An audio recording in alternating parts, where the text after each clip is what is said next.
அண்ணே வணக்கங்கண்ணே. வணக்கம். அண்ணே உங்கள் பேர், நீங்கள் உங்களை பற்றி தகவல்களை சொல்ல முடியுமா? எந்த ம். ஊர் என்ன? என்னோட பேர் சீலன்.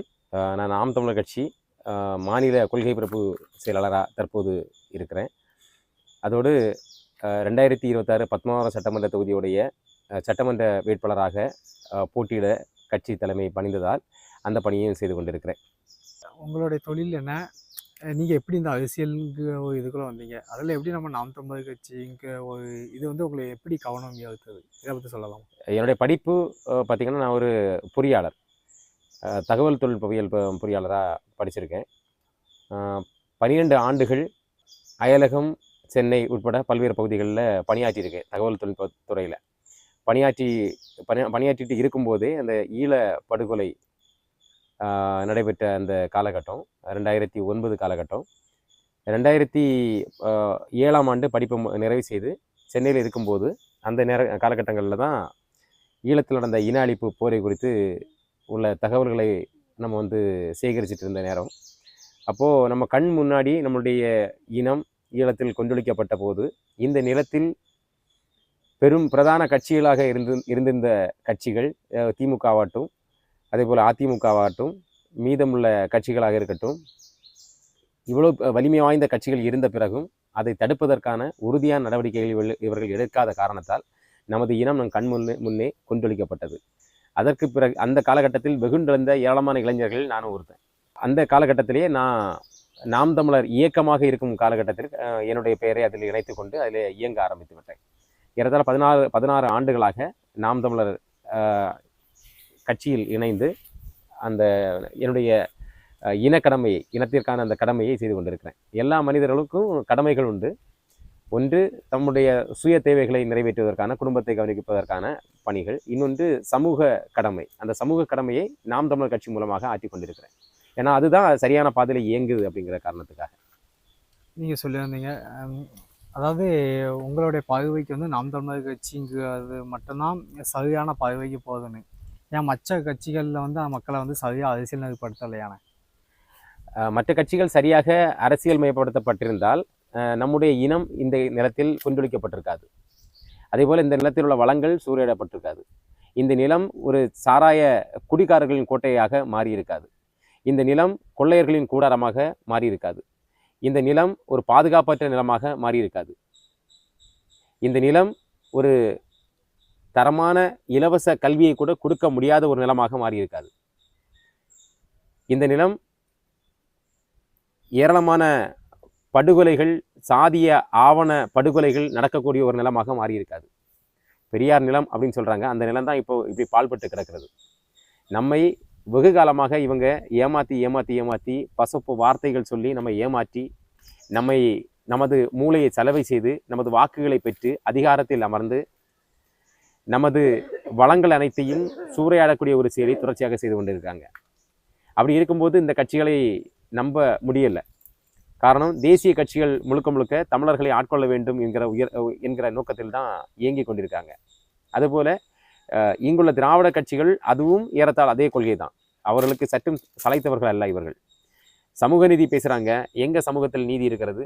பெண்களுக்கு சரிசம வாய்ப்பு வழங்கினார்களா? இல்லை, இது வரைக்கும் கொடுக்கப்படல. 33% இடஒதுக்கீட்டிலே தள்ளு உந்தெல்லாம் இருந்துட்டு இருக்கு. அங்கே சரியான சமூகத்தில் சரிபாதியாக இயங்கக்கூடிய பெண்களுக்கே சரிசமமான வாய்ப்பு வழங்காத இவர்கள் எப்படி சமூக நீதியை பற்றி பேச தகுதி உள்ளவர்கள்? நாம் தமிழர்கள் அந்த சமூக நீதி நிலைநாட்டப்படுகிறதா? ஆமாம், எல்லா பொறுப்புகளிலையும் பெண்களுக்கு வந்து சரிசமமான வாய்ப்பு வழங்கப்படுகிறது. அதே போல தேர்தல்களில் பெண்களுக்கு சரிசமமான வாய்ப்பு வழங்கக்கூடிய ஒரே ஒரு கட்சி இந்த இந்திய பெருநிலப்பரப்பில் நாம் தமிழர் கட்சி மட்டும்தான். 234 தொகுதிகள், 117 தொகுதி ஆண்களுக்கும் 117 தொகுதி பெண்களுக்கும் வழங்கி தேர்தலை எதிர்கொள்ளக்கூடிய ஒரே ஒரு அமைப்பு நாம் தமிழர் மட்டும்தான். அதுபோல பொது தொகுதியில் ஒடுக்கப்பட்ட மக்களுக்கான இடத்தையும் வழங்கியது நாம் தமிழர் தான். இங்கே சமூக பாகுபாடு இல்லாமல் அனைவருக்கும் சரியாக விகிதாச்சார அடிப்படையில் பிரித்து சட்டமன்ற தேர்தலுக்கான இடங்கள் வழங்கக்கூடியது நாம் தமிழர் கட்சி தான். வேற எந்த கட்சி இவ்வளவு சிறப்பாக வழங்கியிருக்குன்னு சொல்லுங்க பார்ப்போம். அப்படி இருக்கும்போது இந்த நிலத்தில் இருக்கக்கூடிய தேசிய கட்சிகளாக இருக்கட்டும், திராவிட கட்சிகளாக இருக்கட்டும், தற்போது வந்திருக்கக்கூடிய கட்சிகளாக இருக்கட்டும், தெளிவான கொள்கை வரையறுத்து அந்த கொள்கையின்படி நிற்கக்கூடிய கட்சிகள் ஒன்று கூட இல்லை. அப்படி இருக்கும்போது நாம் தமிழர் கட்சி சார்பாக ஒரு சிறந்த கொள்கையை வகுத்து நம்மளுடைய முன்னோர்கள் அறம் சார்ந்த ஒரு சிறந்த தத்துவத்தை முன்வைத்து நாம் இந்த நிலத்தை ஒரு பாதுகாப்பான நிலமாக வள கொள்ளையற்ற நிலமாக சாராயம் வீதி வழியாக ஓடாத ஒரு நிலமாக கல்வியில் சிறந்த ஒரு நிலமாக நிர்வாகத்தில் ஒரு சிறந்த நிலமாக அடுத்த தலைமுறை வாழ்வதற்கான ஒரு சிறந்த நிலமாக இந்த நிலத்தை மாற்றுவதற்கான முயற்சியில் நாம் தமிழர் கட்சி ஈடுபட்டு கொண்டிருக்கிறது. அதனால தான் அந்த கட்சியோடு சேர்ந்து அதில் ஒரு அங்கமாக மாறி ஒவ்வொருவரும் தங்களுடைய கடமையை ஆற்ற வேண்டும் என்பது நம்மளுடைய விருப்பம். அந்த அடிப்படையில் நான் எனது கடமையை ஆற்றிக் கொண்டிருக்கிறேன். இப்போ இந்த கன்னியாகுமரி மாவட்டத்தில், அதாவது உங்கள் பத்மநாபபுரம் தொகுதியில் வந்து நீங்கள் எடுத்த மக்கள் போராட்டம்னா என்னென்ன? அதாவது உங்களால் மறுக்க முடியாத ஒரு நிகழ்வாக ஒரு போராட்டம் நடத்திருப்பீங்களா? அதை பற்றி பேசலாமா? அதை பற்றி பேசலாம். சொல்லுங்கண்ணா. குறிப்பாக பத்மநாபபுரம் சட்டமன்ற தொகுதிக்குள்ளே இருக்கக்கூடிய பிரதான பிரச்சனை என்ன அப்படின்னா கனிம வள கொள்ளை. இங்கு இதற்கு முன்பு 2 முறை அதிகாரத்தில் இருந்தது இங்குள்ள சட்டமன்ற உறுப்பினர், தற்போது பால்வளத்துறை அமைச்சராக இருக்கக்கூடிய ஐயா மனோதங்கராஜ் அவர்கள் சட்டமன்ற உறுப்பினராக இருக்கும் காலகட்டத்தில் 2019ஆம் ஆண்டில் இது சித்திரங்கூடு என்கிற பகுதியில் ஒரு போராட்டத்தை முன்னெடுத்தார். சாலை மறியல் போராட்டம். அந்த போராட்டத்தில் கொள்ளையோ கொள்ளை, கனிம வள கொள்ளை, கண் இருந்தும் காணாமல், காது இருந்தும் கேளாமல், வாய் மூடி மௌனியாய், கொள்ளை போகும் கனிம வளங்களை கையூட்டு பெற்றுவிட்டு ஆதரவளிக்கும் அலுவலர்களே, சாபக்கேடு கையூட்டு வாங்கல் சாபக்கேடுன்னு சொல்லிட்டு கோரஸா போராட்டங்கள் முன்னெடுத்தார். அந்த போராட்டத்தில் என்ன சொன்னார்னா, இங்குள்ள கனிம வளங்கள் அத்தனையும் வெட்டி கேரளாவுக்கு கடத்தப்படுகிறது, பல்வேறு மாநிலங்களுக்கு கடத்தப்படுகிறது, எனவே கனிம வள கொள்ளையை ஒற்றுமுள்ளதாக தடுத்து நிறுத்த வேண்டும் என்று அவர் அதில் பிரகடனம் செய்தார். அதேபோல கன்னியாகுமரி மாவட்டத்தில் உள்ள வளங்களை பாதுகாக்க வேண்டும் என்கிற நோக்கத்தில் பல்வேறு பகிரி குழுக்கள் அங்கு உருவாக்கப்பட்டன. அப்படி தொடர்ச்சியாக பரப்புரை செய்து இந்த பொதுமக்களுடைய நன்மதிப்பை பெற்று அதிகாரத்தில் வந்தவுடன் அவர் எதிர்பார்த்ததை விட உச்சபட்ச அதிகாரமான அமைச்சர் பொறுப்பு அவருக்கு வழங்கப்பட்டது. அவர் எதிர்பார்க்கவே இல்லை அமைச்சர் பொறுப்பு. இதை விட உயர்ந்த பொறுப்பு அவருக்கு வழங்குவதற்கான சாத்தியக்கூறுகள் இனி கிடையாது. சரியா இல்லையா? முதலமைச்சர் பொறுப்பு அவருக்கு கிடைக்கிறதுக்கான வாய்ப்பு இல்லை. இவரை பொறுத்தவரையில் கன்னியாகுமரி மாவட்டத்திலிருந்து உச்சபட்ச பொறுப்பு கையில் கிடைத்த பின்பும் இந்த கனிமவள கொள்ளையை தடுக்க தவறிவிட்டார். இன்னும் சொல்ல போனால் அந்த கனிமவள கொள்ளைக்கு ஆதரவாக தற்போது செயல்படுகிறார். எதிர்கட்சியாக இருக்கும்போது இவர் ஓலமிட்டார், ஆளுங்கட்சியாக இருக்கும்போது கனிமவள கொள்ளையை செய்து கொண்டிருக்கிறார். இதற்கு எதிரான போராட்டங்களை தொடர்ச்சியாக முன்னெடுத்தோம். ஏறத்தாழ 40 கட்ட போராட்டங்கள் நாங்கள் இதுவரை கனிமவள கொள்ளைக்கு எதிராக மட்டும் முன்னெடுத்துள்ளோம். அதில் 5 முறை நம்முடைய நாம் தமிழர் கட்சியின் தலைமை ஒருங்கிணைப்பாளர் அண்ணன் செந்தமன் சீமான் அவர்கள் தலைமையில் முன்னெடுத்துள்ளோம். இருந்த பிறகும் இந்த அரசு முற்றுமுழுதாக கனிமவள கொள்ளையை தடுத்து நிறுத்தவில்லை. இதுதான் எங்களுடைய குற்றச்சாட்டு. இதுதான் எங்களோட பிரதான பிரச்சனை. ஏன் இந்த பிரச்சனையை முன்னெடுக்கிறோம் அப்படின்னா, எங்களுடைய கன்னியாகுமரி மாவட்டம் பார்த்தீங்கன்னா லேசா அப்படி திருப்புங்க, எவ்வளவு இயற்கை எழில் கொஞ்சம் அழகான மாவட்டம் பாருங்க.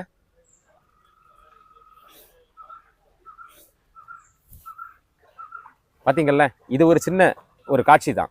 ஒட்டுமொத்த கன்னியாகுமரி மாவட்டத்தை இங்கே வந்து பார்த்தீங்க அப்படின்னா ஒரு இயற்கை எழில் கொஞ்சம் அருமையான மாவட்டம், அழகான மாவட்டம். சின்ன வயசுல நாம நினைச்சிருக்கோம் இந்த நிலத்தில் பிறப்பதற்கு என்ன தவம் செய்தோமோ அப்படின்ட்டு, வேறு மாவட்டங்களை போய் பார்த்துட்டு வரும்போது. அப்போ இவ்வளவு சிறப்பு பொருந்திய ஒரு மாவட்டம். இந்த மாவட்டத்தின் வளங்கள் இயற்கை அரணான மலைகள் தான். இந்த மலைகளும் மலை சார்ந்த தொழில்கள் தான் இங்கே உள்ள மக்களில் ஏறத்தாழ 40% மக்கள் செய்து கொண்டிருக்காங்க. மீதி உள்ள மக்கள் வயலை சார்ந்த பணிகளும் செய்து கொண்டிருக்காங்க. இங்குள்ள மலைகளை நாள் ஒன்றிற்கு 3000 முதல் 6000 அதிகநகர வாகனங்கள் வெட்டி இங்கேருந்து கேரளா உட்பட பல்வேறு மாநிலங்களுக்கு கடத்தி கொண்டு போயிட்டு இருக்கிறாங்க. ஏன் கேரளாவுக்கு இங்கேருந்து கடத்துறாங்க? ஏன் கேரளாவில் மலைகள் இல்லையா? இங்கே விட மேற்கு தொடர்ச்சி மலையில் இங்கே விட அதிகமான மலைகள் கேரளாவில் தான் இருக்கு. ஆனால் அங்குள்ள மலைகளை வெட்ட மாட்டேங்கிறாங்க. ஏன்? அங்கே நல்ல அரசு ஆண்டு கொண்டிருக்கிறது. அவர்கள் அவர்களுடைய வளங்களை தக்க வைக்கிறார்கள். ஆனால் இங்கே பார்த்தீங்கன்னா இங்குள்ள மலைகளை வெட்டி தொடர்ச்சியாக கேரளாவுக்கு கொண்டு போக அனுமதிக்கிறார்கள். அதுவும் கனிமவள கொள்ளைக்கு எதிராக போராடி கொண்டிருந்த அமைச்சர் மனோதங்கராஜ் அவர்கள் தொகுதியிலிருந்து இங்கிருந்து கடத்தப்படுகிறது. ஏறத்தாழ 5 மலைகளை இந்த கடந்த 4 ஆண்டுகளில் மட்டும் 4.5 ஆண்டுகளில் 5 மலைகளை வானுயர உயர்ந்திருந்த மலைகளை பள்ளத்தாக்காக மாற்றி நிறுத்தியிருக்காங்க. தொடர்ச்சியாக கடத்துறாங்க. கடத்துறது மட்டும் இல்லை, எதிர்படக்கூடிய மக்களை லாரி ஏற்றி கொள்றாங்க. இந்த கனிமவள கொள்ளை கடத்தல் வாகனங்கள் சென்று கொண்டிருக்குல்ல, அந்த வாகனங்கள் எதிர்படக்கூடிய மக்களை விபத்துக்கள் மூலமாக கொல்லப்பட்டது மட்டும் எத்தனை பேர் தெரியுமா? ஏறத்தாழ 387 பேர் கொண்டிருக்காங்க. போன வாரம் கூட ஒருத்தரை லாரியால் மோதி விபத்து ஏற்படுத்தி கொண்டாங்க. அதே போல 1600க்கும் மேற்பட்டவங்க கை இழந்து கால் இழந்து அங்க வீரர்களாக மருத்துவமனைகளிலும் வீடுகளிலும் முடங்கி கிடக்கிறாங்க. இப்படி ஒரு பொறுப்பற்ற ஒரு அரசு இந்த நிலத்தை ஆண்டு கொண்டிருக்கிறது. இவர்களுக்கு இந்த நிலத்தை பற்றி எந்த அக்கறையும் இல்லை. அதை நாம எப்படி பார்க்குறோம் அப்படின்னா, இந்த திராவிட முன்னேற்ற கழக அரசை ஆண்டு கொண்டிருக்கக்கூடிய அதன் தலைமை தமிழர்களே கிடையாது. அவர் யாரு? ஒரு தெலுங்கர். அவங்க வராங்க, அவங்க அப்பா கதை வசனம் எல்லாம் எழுதி அண்ணா காலத்தில் பெரியார் பேரை சொல்லி ஆட்சி அதிகாரத்தை கைப்பற்றிட்டாங்க. இப்ப தொடர்ச்சியாக அவர்களை பற்றி தொடர்ச்சியாக பத்திரிகைகளில் ஊடகங்களில் தொடர்ச்சியாக அவங்களை பற்றி உள்ள செய்திகளை கொண்டு போய் சேர்த்து அவர்களை தவிர வேற யாரும் இந்த இடத்துல அந்த மண்ணுக்காக மக்களுக்காக இல்லாத மாதிரி ஒரு காட்சியை ஏற்படுத்தி இந்த மக்களுடைய அதிகாரத்தை கைப்பற்றி இந்த நமது தமிழர்களின் அதிகாரத்தை ஆட்சி அதிகாரத்தை கைப்பற்றி ஆண்டு கொண்டிருக்காங்க. இந்த அதிகாரத்தை கைப்பற்றி ஆளும்போது இங்க உள்ள வெகுஜன மக்கள் ஆகிய தமிழர்கள் இவருடைய தீய நோக்கங்கள் சார்ந்த ஆட்சியை பார்த்து வெகுண்டெழுந்து விடுவார்கள் என்கிற நோக்கத்துக்காக இவர்களை மட்டுப்படுத்த வேண்டும். அதுக்கு என்ன திட்டம் வகுக்கிறாங்க அப்படின்னா, எங்க பார்த்தாலும் சாராய கடைகள், 4900க்கும் மேற்பட்ட சாராய கடைகளை திறந்து எங்க பார்த்தாலும் மது ஆறாக ஓடக்கூடிய ஒரு நிலமாக மாத்திட்டாங்க. இங்க இயற்கை மூலிகை சாரான பனம்பால் தென்னம்பால் இறக்குறதுக்கு இதுவரைக்கும் இவர்கள் ஆட்சிக்கு வருவதற்கு முன்னாடி அனுமதி இருந்தது.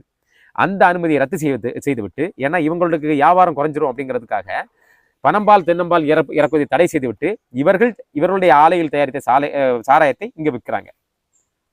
விற்று இங்குள்ள மக்கள் ஏறத்தாழ 57% மக்களை மது அடிமைகளாக மாற்றி நிறுத்தியிருக்காங்க. வெறும் குடிகாரர்கள்ல, அவர்கள் மது அடிமைகளாக மாறி இருக்கிறாங்க, மது நோயாளிகளாக மாறி நிற்கிறாங்க. மாற்றி நிறுத்திவிட்டு இங்குள்ள, அதாவது ஒருத்தர் ஒரு வீட்டில் போய் அபகரிக்கணும் இல்லை திருடணும் அப்படின்னா அந்த வீட்டில் உள்ள குடும்ப தலைவனை மதுவுக்கு அடிமையாக மாற்றி நிறுத்திவிட்டு அந்த வீட்டில் திருடுறதுக்கு ஒப்பானது இந்த தேசிய இனமான தமிழர் என்கிற தேசிய இனத்தின் மக்களை குடிக்கு அடிமையாக்கிவிட்டு இந்த மக்களை சிந்திக்க வைக்கத்தவர்களாக, வேலை செய்ய வைக்கத்தவர்களாக, குடும்பத்தை வைக்கத்தவர்களாக, எதிர்த்து கேள்வி வைக்கத்தவர்களாக, போராட வைக்கத்தவர்களாக மாற்றி நிறுத்திவிட்டு இங்குள்ள வளங்களை சூறையாடி கடத்தி கல்லா கட்டி பல்வேறு நாடுகளில் இவங்களுடைய சொத்துக்களை கொண்டு குவிக்கிறாங்க. இப்போ இப்படி ஒரு திருட்டு அரசாக இந்த அரசு இருந்து கொண்டிருக்கிறது. இந்த அரசை துடை தறிவை தவிர நமக்கு வேற மீட்சியே கிடையாது. நீங்க சொல்லியிருந்தீங்கல்லானே, அதாவது இந்த கனிம வளத்தை எடுத்து பேசினா ஆபத்துகள் ஏற்படுதுன்னு. இப்போ நீங்க சந்தித்த ஆபத்து, சவால்கள், மிரட்டல்கள்லாம் என்னன்னு சொல்லலாமா? இந்த கனிமவள கொள்ளை அப்படிங்கிறது ஒரு பெரிய மாஃபியா அளவில் நடந்து கொண்டிருக்கக்கூடிய ஒரு விடயம். இந்த விடயத்தை கையில் எடுக்க யாரும் முன் வரல, தயங்குறாங்க, பயப்படுறாங்க. அப்படி இருக்கும்போது இந்த மண்ணையும் மக்களையும் ஆழமாக நேசிக்கக்கூடிய நாம் தமிழர் பிள்ளைகள் தான் அதை கையில் எடுக்கிறோம். கையில் எடுக்கும்போது பல்வேறு விதமான அச்சுறுத்தல்கள், பல்வேறு விதமான மிரட்டல்கள், பல்வேறு விதமான கொலை முயற்சிகள் கூட நடந்திருக்கு. அப்போ அதுக்காக நம்ம பின்வாங்கவோ இல்லை ஒதுங்கி போகவோ முடியாது. ஆபத்து தான், இல்லைன்னு சொல்லலை. ஆனாலும் நம்ம மௌனம் காக்க முடியாது. நம்ம நிலத்தை பாதுகாக்க வேண்டிய நம்மளோட கடமை. இந்த கடமையை நாம் செய்யாமல் விட்டோம் என்றால் நமது அடுத்த தலைமுறை இந்த நிலத்தில் வாழ முடியாமல் போய்விடும். இந்த நிலம் பாலை நிலமாக மாறிடும். அடுத்த குழந்தைங்க வாழ முடியாது. அப்போ நம்ம எப்பாடுபட்ட வேணும் இந்த கனிமூல கொள்ளையை இந்த நிலத்திலிருந்து தடுத்து நிறுத்தி தான் ஆக வேண்டும். நம்ம தம்பிகள் அனைவரும் இணைந்து பாடணும். என்ன மாதிரி பாட்டாங்கள், அதாவது மச்ச பாட்டாங்கள், இந்த மக்களுக்காக நின்று பாடினதெல்லாம் எதெல்லாம் அதை வரிசையாக சொல்லலாமா? ஏராளமான போராட்டங்கள் பண்ணியிருக்கோம். குறிப்பாக கனிமூல கொள்ளை சம்பந்தமான போராட்டங்கள், முறையாக மாவட்ட ஆட்சியர் நிர்வாகத்திடம் மனுக்கள் அளிப்பது, அதன் பிறகு ஆர்ப்பாட்டங்கள் முன்னெடுப்பது, சாலை மறியல் போராட்டம் முன்னெடுக்கிறது, கனிமூல கடத்தல் லாரிகளை மறித்து எம்முடைய எதிர்ப்பை தெரிவித்து போராட்டங்கள் முன்னெடுத்தது, கனிமூல கடத்தல் லாரிகள் மோதி இறந்தவர்கள் இறந்த உடலோடு நாங்கள் போராட்டத்தை முன்னெடுத்துள்ளோம். அதன் மூலமாக வழக்குகள் பெற்றுள்ளோம். பல்வேறு வழக்குகள் பெற்று தொடர்ச்சியாக நீதிமன்றத்துக்கு அலையக்கூடிய ஒரு சூழல் நிலவி கொண்டிருக்கிறது. அது போக இந்த நிலத்தில் இருக்கக்கூடிய சாலைகள், தரம் குறைந்த சாலைகள், மோசமான சாலைகள். இங்க பாருங்க, ஒரு சாலைகள் போட்டால் குறைந்தபட்சம் 5 ஆண்டுகளாவது அந்த சாலைகள் தாக்குப்பிடிக்க வேண்டும். ஆனால் இவர்கள் போடக்கூடிய சாலை 1 ஆண்டு கூட தாக்குப்பிடிக்காது. அப்போ இந்த சாலைகள் போடக்கூடியது உட்பட இவங்க நிறைவேற்றக்கூடிய எல்லா திட்டங்களிலும் ஊழல் செய்து ஒரு 100 ரூபா ஒதுக்குறாங்க அப்படின்னா ஒரு 50 ரூபா கூட அந்த செயலுக்காக போய் சேர்றதில்லை. மீதி எல்லாம் இவர்கள் ஊழலாக லஞ்சமாக பெற்று விடுறாங்க. அப்படி லஞ்சம் பெற்று விட்டு போடக்கூடிய சாலைகள் தரம் குறைந்த சாலைகளை போடுறாங்க. போட்டுட்டு அவங்க போயிட்டு 6 மாதம் கழிவுக்குள்ளாடி அந்த சாலைகள் பழுதாகிறது. இப்படி தொடர்ச்சியாக சாலைகள் மோசமான சாலைகளுக்கு எதிராக போராட்டங்கள். அப்புறம் இங்கு ஏறத்தாழ 5000 ஹெக்டேர் நிலப்பரப்பு ஐயா காமராஜர் அவர்களுடைய ஆட்சி காலத்தில் கன்னியாகுமரி மாவட்டத்தின் மலையும் மலை சார்ந்த பகுதிகளில் ரப்பர் தோட்டங்களாக மாற்றி வச்சிருந்தாங்க. மாற்றி வச்சு 5000க்கும் மேற்பட்ட மக்களுக்கு வேலை வாய்ப்பு வழங்கினாங்க. அரசு ரப்பர் தோட்ட கழகம் அப்படிங்கிற பேர்ல. இப்போ அது படிப்படியாக குறைந்து இப்போ ஒரு 700 சொல்ற ஒரு 800 பேர் அந்த மாதிரிப்பட்ட மக்களுக்கு மட்டும்தான் இப்போ வேலைவாய்ப்பு கொடுக்கக்கூடிய இடமாட்டு அது சுருங்கி காணப்படுகிறது. அந்த மக்களுக்கும் ஊதிய உயர்வு சரியான நேரத்தில் வழங்காம ஏமாற்றி இழுத்தரித்து அந்த மக்களை போராட தள்ளினாங்க. அப்போ அந்த போராட்டத்தில் நாம் தமிழர் கட்சி இறங்கி 31 நாள் நடந்த போராட்டங்களில் 29 நாட்கள் நாங்கள் களத்தில் இருந்து கடைசியில் அரசுக்கு கடுமையான அழுத்தத்தை கொடுத்து அவர்களுக்கு ஊதிய உயர்வு வாங்கி கொடுத்தோம். இது போராட்டத்தில் கிடைச்ச வெற்றி. அதே போல செருகோல் அப்படிங்கிற இடத்துல ஒரு மலைக்குன்றை டிடிகே அப்படிங்கிற நிறுவனம் மலைக்குன்றை முழுவதுமாக உடைத்து 4 வழி சாலைக்காக கொண்டு போவதற்கான முயற்சியில் ஈடுபட்டது. அதை சுற்றி 7 கிராமங்கள் உள்ளன. அதை சுற்றி நிறைய வீடுகள் சுற்றி காணப்படுகிறது, விளைநிலங்கள் காணப்படுகிறது, அதை சுற்றி சாலைகள் இருக்கிறது, தேவாலயம் இருக்கிறது, கோயில் இருக்கிறது, கிணறுகள் இருக்கிறது, நீர்நிலைகள் இருக்கிறது. இந்த இப்படியான ஒரு இயற்கை எழில் கொஞ்சம் பகுதியில் இருக்கக்கூடிய ஒரு மலைக்குன்றை உடைத்து கடத்துவதற்கான முயற்சியில இந்த அரசு ஈடுபட்டது. அப்போது நாம் தமிழ் கட்சி தொடர்ச்சியாக போராட்டங்கள் மூலமாக தொடர் போராட்டங்கள் முன்னெடுத்து அந்த மலையை மீட்டோம். இது எங்களுக்கு கிடைச்ச வெற்றி. அதே போல பல போராட்டங்கள்ல வெற்றி பெற்றிருக்கோம். சமீபத்தில் பார்த்தீங்கன்னா இப்போ அருவிக்கரை மாத்தூர் தொட்டிப்பாலம், தெற்காசியாவின் உயரமான தொட்டிப்பாலம் மாத்தூர் தொட்டிப்பாலம், அதன் பக்கத்தில் அருவிக்கரை அப்படிங்கிற ஒரு கிராமம் இருக்கிறது. அந்த கிராமத்தில் மக்கள் அடர்த்தியாக வசிக்கக்கூடிய பகுதிகள் ஏறத்தாழ ஒரு 270க்கும் மேற்பட்ட வீடுகள் இருக்கின்றன. அந்த வீடுகளுக்கு வெகு அருகாமையில் ஒரு அதிக கதிர்வீச்சை மூலக்கூடிய அலைபேசி கோபுரத்தை நிறுவதற்கான முயற்சியில் இந்த அரசு ஈடுபட்டது. உடனே அந்த மக்கள் நம்மள்கிட்ட புகாராக தெரிவித்தார்கள். 400க்கும் மேற்பட்டவர்கள் கையெழுத்து போட்டு அந்த பகுதியில் வேண்டாம், கொஞ்சம் தள்ளி வைங்க, அதுலேருந்து ஒரு 500 மீட்டர் தாண்டி வைங்க அப்படிங்கிறது தான் கோரிக்கை. அலைபேசி கோபுரமே வேண்டாம் அப்படின்னு சொல்லிட்டு சொல்லலை, இந்த இடத்துல வேண்டாம், கொஞ்சம் தள்ளி வைங்க, ஏன்னா அதோட கதிர்வீச்சோடைய அடர்த்தி அந்த பகுதியில் அதிகமாக இருக்கும் என்ற காரணத்தால்.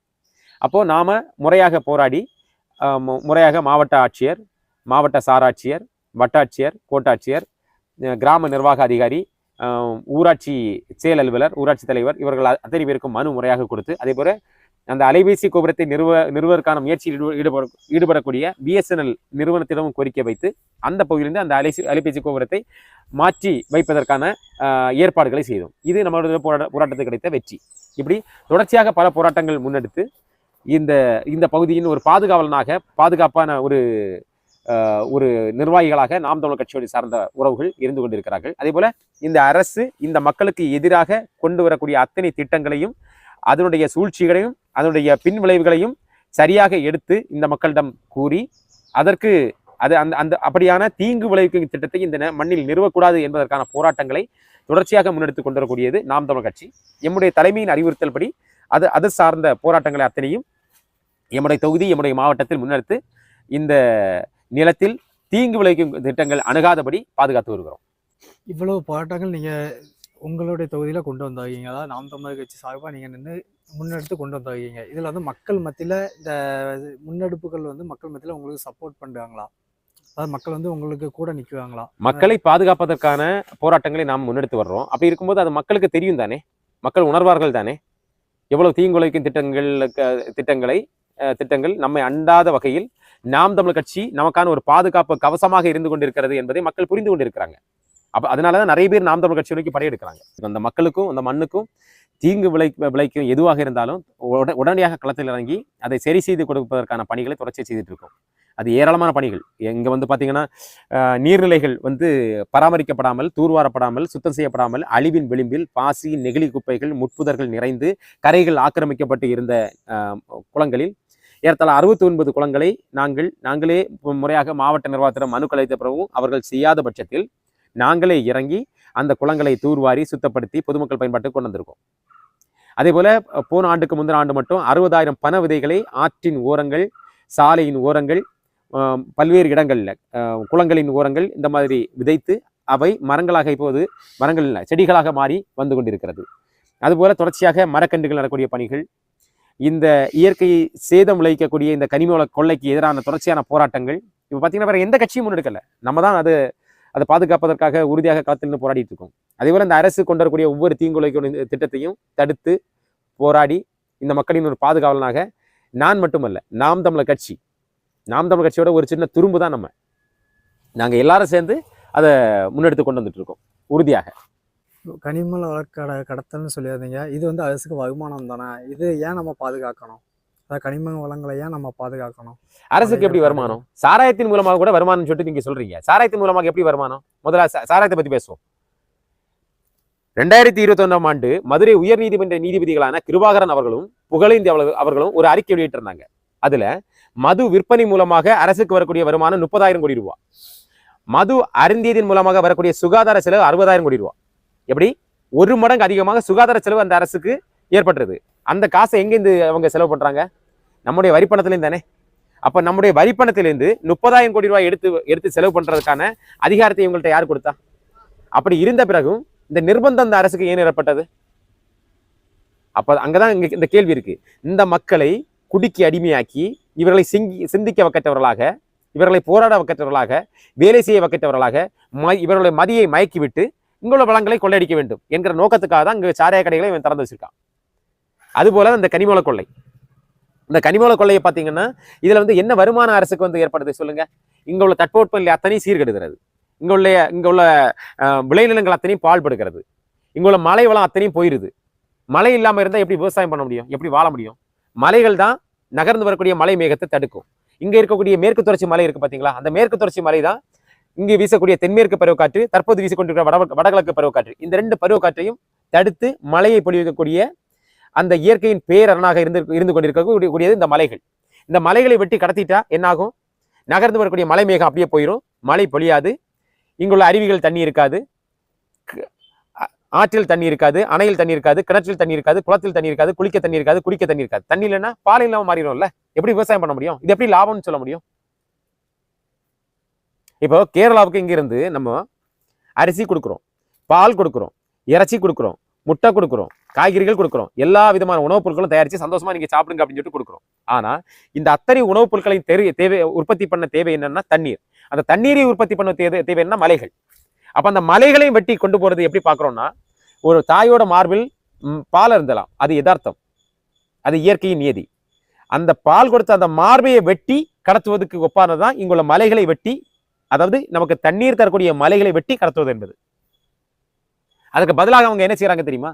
அங்குள்ள மருத்துவ கழிவு, கோழி கழிவு, இறைச்சி கழிவு, ரசாயன கழிவுகள், நெகிழி குப்பைகள், இதை எல்லாத்தையும் நம்ம இடத்துக்குள்ள கொண்டு கொட்டுறாங்க பிரதிபல நாட்டு. இந்த அரசு அதை வேடிக்கை பார்த்து கொண்டிருக்காது. இங்க ஒரு சோதனை சாவடி இருந்து அந்த சோதனை சாவடியை மூடிட்டாங்க, திறந்து விட்டுருக்காங்க. இப்போ வந்துட்டு போங்க, எப்போ வேணாலும் கொண்டு எது வேணாலும் கொண்டு கொட்டுங்க, இங்க எது வேணாலும் எடுத்துட்டு போங்க, அந்த மாதிரி ஒரு சூழல் இப்போ காணப்படுகிறது. இப்போ நாம் தமிழர் கட்சி வந்து இந்த இடத்துல மக்களுக்கு எப்படி எந்த விதத்துல தேவைப்படுது, அதாவது வரக்கூடிய அரசியல் வந்து எந்த விதத்துல நாம் தமிழர் கட்சி வந்து முக்கியம்னு நீங்க நினைக்கிறீங்க? நாம் தமிழர் கட்சியை நான் எப்படி பாக்குறேன் அப்படின்னா, ஒவ்வொரு தேசிய இனங்கள் இருக்கும், சரிங்களா? தேசிய இனங்கள்னா உலகத்துல வந்து ஒரு மொழியை தாய்மொழியாக கொண்ட மக்களின் தொகுப்பு ஒரு இனம். அந்த இனம் பார்த்தீங்கன்னா ஒரு மொழியை தாய்மொழியாக தான் வச்சிருக்கோம். அந்த மொழியை சார்ந்த மக்கள் எவ்வளவு செறிந்து வாழ்கிறார்களோ அது அத்தனையை சேர்ந்தது ஒரு நிலமாக இருக்கும். அது இந்திய பெருநிலப்பரப்பில் எப்படி அது வந்து ஒரு தேசிய இனமாக கொள்ளப்பட்டு மாநிலங்களாக பிரிக்கப்பட்டிருக்கிறது. எதுவரை உன் மொழி நீள்கிறதோ அதுவரை உன் நாடு, எதுவரை உன் மொழி வாழ்கிறதோ அதுவரை உன் மக்கள். இதுதான் அவங்களுடைய கருத்தியல். அப்போ அந்த கருத்தியலுக்கு உட்பட்டு நம்மளுடைய தமிழ்நாடு மற்றும் தமிழீழம் இந்த 2ம் தமிழர் பெருநிலப்பரப்பு. இந்த நிலப்பரப்பு முழுக்க நம்ம தமிழர்கள் செறிந்து வாழ்றாங்க. அப்போ இங்க தமிழர்களுடைய ஆட்சி தான் நடக்க வேண்டும், அதான் அறம், அதுதான் யதார்த்தம். ஆனால் அதற்கு விதிவிலக்காக, அதுக்கு மாறாக தமிழ்நாட்டை தெலுங்கர்கள் ஆள்கிறார்கள், தமிழீழத்தை சிங்களர்கள் ஆள்கிறார்கள். அப்போ இந்த ஆட்சியிலிருந்து இதை மீட்பதற்கான செயலை தான் நாம் தமிழ் கட்சி செய்து கொண்டிருக்கிறது. நாம் தமிழ் கட்சின்னா வேற யாரும் கிடையாது, இந்த மண்ணின் மக்கள், இந்த மண்ணின் பூர்வீகுடி மக்கள், எங்களுடைய தார்மீக உரிமை, எங்கள் நிலத்தை நாங்களே ஆள்வது, அந்த நிலத்தை மீட்பதற்கான செயலை தான் இப்போ நம்ம செய்துட்டு இருக்கோம். அப்போ அந்த நிலத்தை மீட்பதற்குன்னா எப்படி மீட்பது? இந்த அதிகாரத்தை, அரசியல் அதிகாரத்தை தெலுங்கர்களிடம் மீட்டு தமிழர்களிடம் கொண்டு வர வேண்டும். அப்போ தமிழர்களுடைய ஆட்சி எப்படி இருக்கும் அப்படிங்கிறது அடுத்த ஒரு கேள்வி. அந்த ஆட்சி தான் இந்த வள கொள்ளையற்ற, இந்த சாராயமற்ற, இந்த திரை கவர்ச்சியற்ற, இந்த நிலத்தில் இருக்கக்கூடிய நீர் வளம், நிலவளம், காட்டு வளம், கனிம வளம், கடல் வளம், மலை வளம், இவை அனைத்தையும் பாதுகாத்து, சாதிய ஏற்றத்தாழ்வுகள் களைந்து, பெண்ணிய அடிமைத்தனமற்று, வன்முறைகள் அற்ற அறிவார்ந்த ஒரு சமூகத்தை, அதே போல இயற்கை வேளாண்மை செய்து வலிமை வாய்ந்த ஒரு ஆரோக்கியமான ஒரு சமூகத்தை உருவாக்க கற்றறிந்த அறிவார்ந்த மண்ணின் பூர்வீக குடிமக்கள் கிளர்ந்து எழுகிறார்கள்.